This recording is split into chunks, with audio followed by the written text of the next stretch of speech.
Assalomu alaykum. Biz hozir Bo'raxonatda arxeologiyalik o'rindamiz. Bu yerda hozirgi vaqtda Qoraqalpog'iston Respublikasining universitetining arxeologiya bölümü tarafidan bir ulkan xum topilgani aytilmoqda. Hozir biz shu yerga keldik. Oho. Бүтін екен ғой мынау. Целый, о. Целый. Молодец. Нешінші әсірге тиесілі? 11-12 олар. Со дәуірге да, Қане, айтшы жер. Мына пол болса, полдың астына топты да, полдың астында. Берді тек ана дән өнімлері, тек арнады, жаңа кемірушілерден сақлау үшін. Соның үшін арнаулы түрде мынадай полдың туыры қатламына қойылған. Мына жердің астына қойылған құм бар. Арнаулы қойылған. Енді ішін қазып көргенімізде 40% мынадай жасыл дән аралас, дән өнімлері аралас 4 метр квадратный. Айтың. Бұл енді Bo'raxonata естігілінің Құбыла тарafındегі махалледегі жайласқан арнаулы өжірелің бірін қазу іздетілу жұмыстары давамында 4 метр квадрат формасындағы өжірелі қазу жұмыстары давамында. Оның бірінші пол қатламы гипс аралас, күл аралас.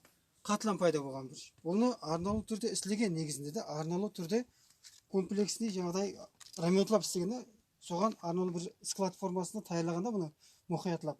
Енді одан кейінгі басқышы пол қатламымен бір өргенде төменгі қарай ары қарай жайласқан міне әлемжақлар дәуіріне тиесілі болған құм орны анықталды. Құм. Енді бұны ішін ары қарай және ішкі қатламы іздетіліп көргенімізде биядасы топырақ қатламын көріп тұрсыздар.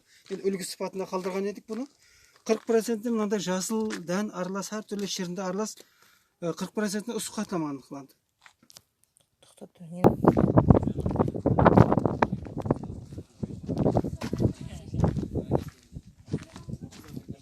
Так, бұл жерде біз және 11-ші әсірге тиесілі болған 9-ші әсірге тиесілі болған тандырға келатырмыз. Бұл неге жердің астында тұрпыз тандыр? Қазір оны айтамыз. Бұның көрігі бұл тарапында еді, бір көрігі бар әне. Мына желіс, көрік. Әне, төмеде. Қоныс болып тұр, қоныс болып. Тандыр вообще басқаша екен, Қоныс болып тұр. Негізінде мұсылман халықтарында сондай бір ырым дейміз бе, үрп әдет дейміз бе, тандыр орын ешқашан әме уақытта мұғадес сақтайды. Біздердің халқымыз әзір күнге шейін керек болса. Себебі ескі тандыр болсын, бәрібір о тандырды мұқадес сақлайды, о тандыр ешқашан бұзылмайды. Енді біздер аз көріп тұрғанымызда мына пол қатламы, үстіңгі қатламында тұру керек, бірақ бұл негізінде олай емес. Негізінде бұл жердегі объекттің ең дәстілікті құрылыс орны болып есептелінеді. Яғни 9-шы ғасырға тиесілі болған бұл тандыр орны бұл құрылыс салынбастан бұрынғы тигарғы орында жайласқан бұл тандыр. Себебі тандыр ешқашан бір орыннан екінші орынға көшірілмейді. Себебі орны жақсы сақланады.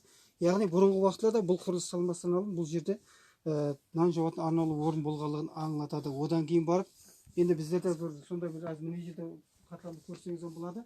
Ар тарапында жақсы көрінеді бұл. Яғни бұл жерде бірнеше мәрте су басқан. Су басқанлығын дәлелдеуші бұл жерде қатлам бар. Міне, телефоныңыздан көрінеді, бұл тарапына өтіп алып. Міне жерден көрінеді. Су басқан жерлер із болып қалған. Су басқан себебі сондай қатлам болып қалады да, олар сондай қатлам болып. Яғни бұл жерлерде бірнеше мәрте су басқанлығын аңлатады. Егер ітібар берген болсаңыз, ана тарапынан жүзі ойда. Бұл аналар қарағанда жүзі бәлентті. Дегенмен де мына өрбеңге дейін, бұл өрбеңге дейін, әттек ана өрбелерге шекем су көтерілгенін аңлатады бір уақытлары. Себебі Қаракөл өзінің жағасына бірнеше мәрте су басып, бірнеше мәрте су астында қалған. Бұл бір. Екіншіден бұл кепшілерден көрсеңіз болады оңырағаннан. Себебі бұның екінші тарапы бар. Бірақ екінші тарапын оңырағанын, мына кепшілердің оңырағанын сонда білімізге болады.